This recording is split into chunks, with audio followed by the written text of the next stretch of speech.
Mikhail Tuterev, Pavel Voronin, désormais cette grande finale des poids lourds. Tony, là on entre dans une autre dimension encore. Tout à fait, on vient de voir les statistiques hein, des deux boxeurs, hein, leurs particularités. On a vu ce que ça valait un peu au premier combat. Le russe, on n'a pas trop pu le voir s'exprimer parce que ça a été très vite.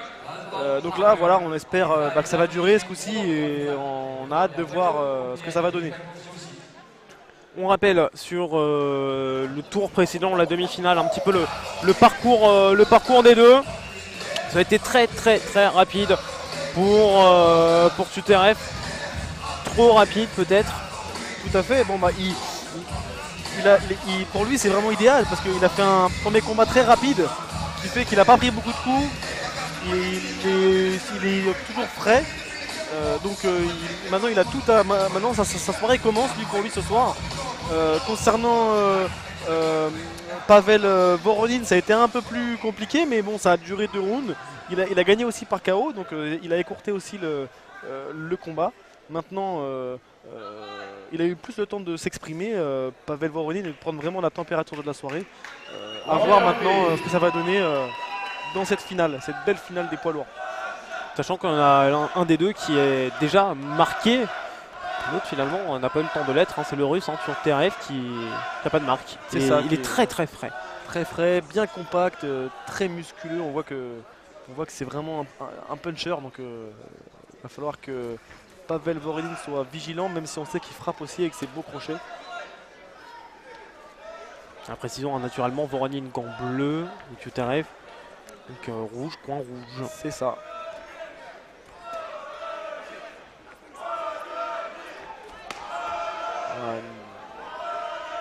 Bon contre sur la jambe d'appui là, avec le fouetté bas de la part du russe, qui dans le même schéma que le combat précédent, qui attend un peu. Il attend son heure. Et on voit que ça frappe. On voit des fouettés bas très puissants encore là, hein, ça claque. Il va pas falloir qu'il en prenne beaucoup comme ça, Pavel Voronin, sinon il va plus marcher tout à l'heure. Il joue beaucoup sur le déséquilibre, on l'avait vu tout à l'heure déjà lors de ce court combat en demi-finale, mais il jouait le déséquilibre hein, sur ses chassés bas. C'est ça, et là, avec ces fouettés qui percutent la cuisse du Moldave, encore un, je pense qu'il va falloir faire attention. Car ça fait très mal, ça martèle le muscle, ça le comprime et au bout d'un moment on peut plus marcher et en plus ça annule la puissance au niveau des poings, donc forcément quand on n'a plus ses appuis, on n'a plus de force dans les bras. Car tout part des jambes.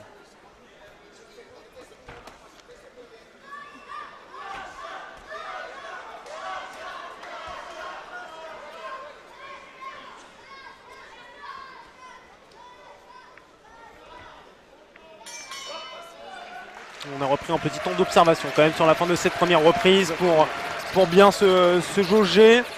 Première reprise qui donne le ton de cette finale. Le ton, un Mikhail Tuterev qui est bien dans le combat. On voit il est posé, il frappe fort en bas. Et Pavel Voronin qui dans tout ça essaie de placer ses crochets, mais bon, il a quand même subi quelques percussions dans les jambes. Il va falloir faire attention pour la suite du combat. Si vous nous rejoignez, vous ne connaissez pas forcément d'ailleurs le palmarès des deux. Justement, Voronin, Pavel Voronin, lui qui avait sorti lors du combat précédent le chinois Peng Sheng, a remporté 31 combats. 40 combats et 31 victoires. Voilà, 40 combats, 31 victoires, 1 par KO. Alors que Tuterev, lui, c'est 37 combats, 31 victoires, 1 par KO lors du tour précédent. Les deux qui ont un bon palmarès, hein. Tuterev, champion du monde K1, Golden League K1 pour Voronin. Ah, les deux boxent dans des grosses franchises. Et là, on peut voir encore Tuterev mettre un sacré fouetté jambe arrière qui a fait vaciller le Moldave. du moins l'a déséquilibré. Quelle puissance, on voit la puissance du Russe là qui a voulu mettre un coup de genou, là on voit qui s'est ravisé, qui n'a pas voulu faire la même erreur que son compatriote. On apprend aussi parfois des erreurs des autres, il a très bien compris, il a dû peut-être échanger quelques mots Tout à fait, avec son compatriote tout à l'heure pendant l'entracte. Tout à fait, ensuite il y a des réflexes, hein, des réflexes qui viennent de par leur discipline. Hein, et donc voilà, il faut boxer un peu contre nature sur certains aspects, mais ils savent le faire, donc il n'y a pas de souci à se faire là-dessus. On voit que par contre ils savent bien se servir des tibias, des chaussures, que ce soit pour bloquer ou pour frapper. Là on voit encore le Russe avec un bel enchaînement de points qui font mal. Et la riposte là, du Moldave aussi fort.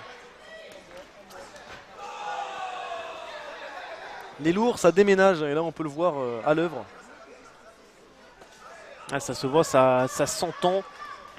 Claque beaucoup plus fort, plus de puissance et aussi sur la technique. On sent que parfois on s'embarrasse pas forcément à bien faire partir la jambe. Là il n'y a pas forcément de grands appuis, ça part direct et ça claque bien aussi. Tout à fait, ça fait... Vraiment qui peut vraiment utiliser toute la surface soit des pieds, soit des tibias. Et ils utilisent tout ce qui est possible, tout ce qu'on peut utiliser pour faire mal, pour détruire. Là on voit le Moldave qui a bien bloqué.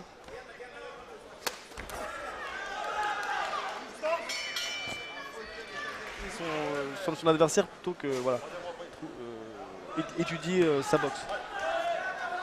On a vu l'arbitre faire signe à Voronine, ouais, j'ai vu que tu allais tenter le petit coup de genou. Et, c'est tout à fait. Il l'a rappelé à l'ordre. Bien vu. Attentif à tous les arbitres ce soir. Hein. En effet, là il a été touché le Moldave sur un point et on voit que ça lui a fait perdre l'équilibre. Qu'est-ce qu'il frappe fort le Russe. Et là le Moldave qui reprend. Là Pavel qui remet un beau fouetté visage. Ils se rendent coup pour coup.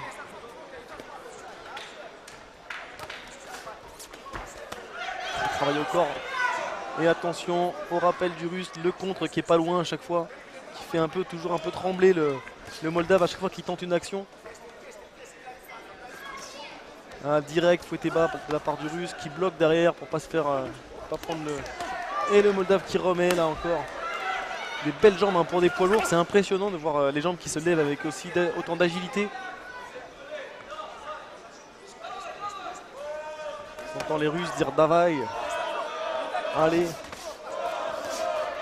Voilà, forcément le clan russe qui est un petit peu plus garni que prévu. En effet, ils sont venus les Russes.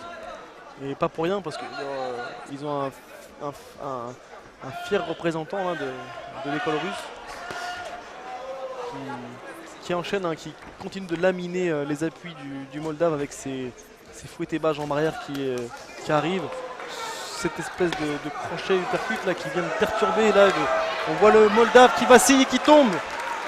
Le travail encore et encore qui paye. Et qui paye bien de Mihail Tsyturev.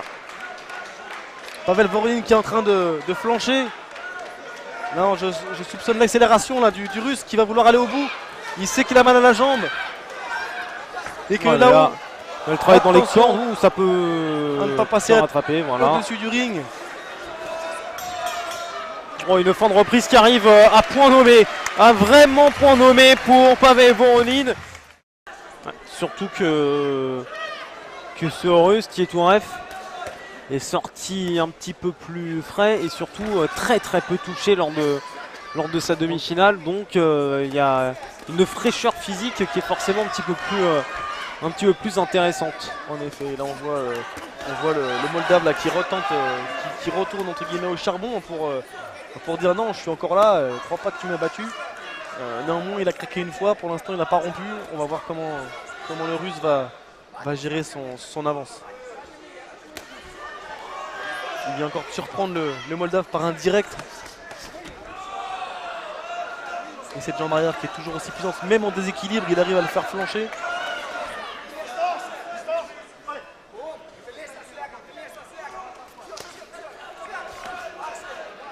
Ah, les Moldaves qui ne s'avouent pas vaincus. Hein. Ça travaille encore, des beaux crochets et des finitions en ligne basse avec les jambes. Et encore une fois, crochet suivi d'une jambe fouettée dans les jambes. Attention à cette jambe qui se lève bien. Il est vraiment entré dans une gestion de son combat. Rusty Touareg qui a décidé de prendre très peu de risques, de laisser une grande distance. Comme si vous voulez laisser finalement le chrono s'écouler assez sereinement. Tout à fait, il est en avance, donc bon bah il est puissant, donc il compte sur sa puissance. De temps en temps il remet une grosse jambe arrière dans les segments du Moldave pour encore une fois là pour le faire fléchir, et ça va payer au fur et à mesure des reprises. Maintenant, faire attention de ne pas laisser non plus le Moldave reprendre trop d'énergie, sinon il pourrait le payer aussi. Mais là pour l'instant il est sur son schéma, il est serein le Russe, et ça paye. Hein. Il gagne les reprises une à une. Très incisif là sur les toutes premières secondes. Mais, en tout cas, s'il veut gagner, il reste une solution. Hein. C'est soit il prend tous les risques, soit c'est malheureusement la victoire ira du côté russe.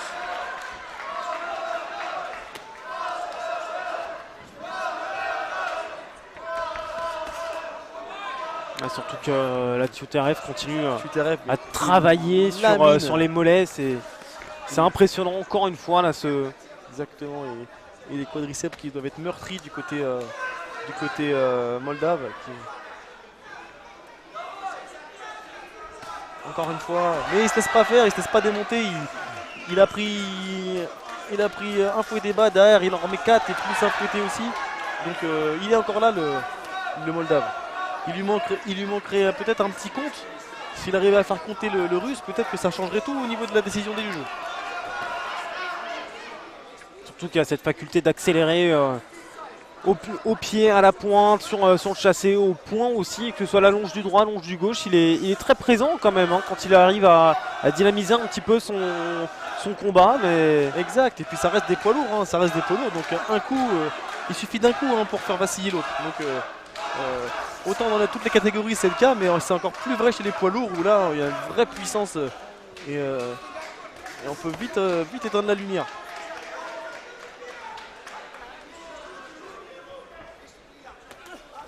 En tout cas là c'est le Moldave qui avance.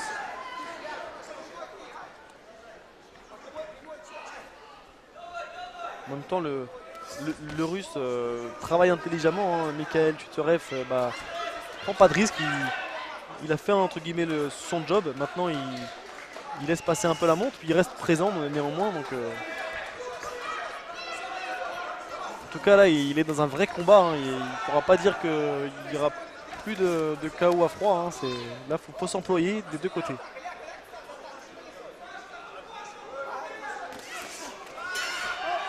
Fin du combat. L'arbitre va exiger qu'il se salue pour respecter le règlement. Et en plus on espère que la mayonnaise va prendre et que c'est qu'un début, et qu'à côté de ça on aura des primes peut-être encore plus élevées avec des tournois encore plus prestigieux et attirer des boxeurs encore d'horizons différents, et pour pouvoir développer un maximum et donner à la savate toutes ses lettres de noblesse.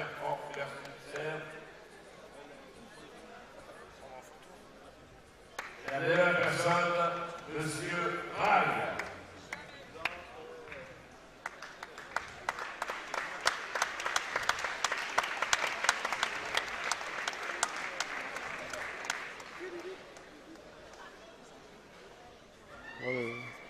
Le président de la Fédération française de savate boxe française et discipline associée qui vient de monter sur le ring, Monsieur Joël Dumez.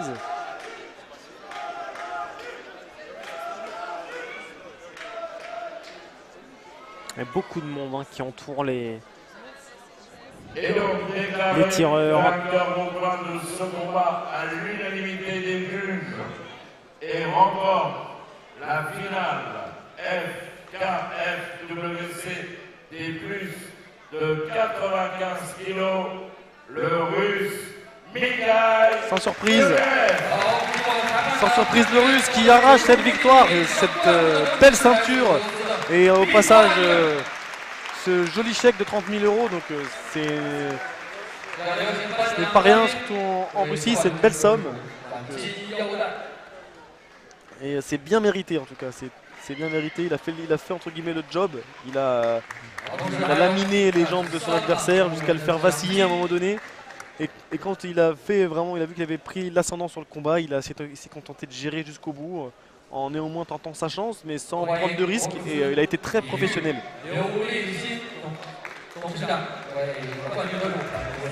Et donc le premier vainqueur de cette ceinture KFWC Savate Pro en plus de 95 kg est ce Russe Mikhail Tyuterev. 32e victoire en 38 combats. Exactement.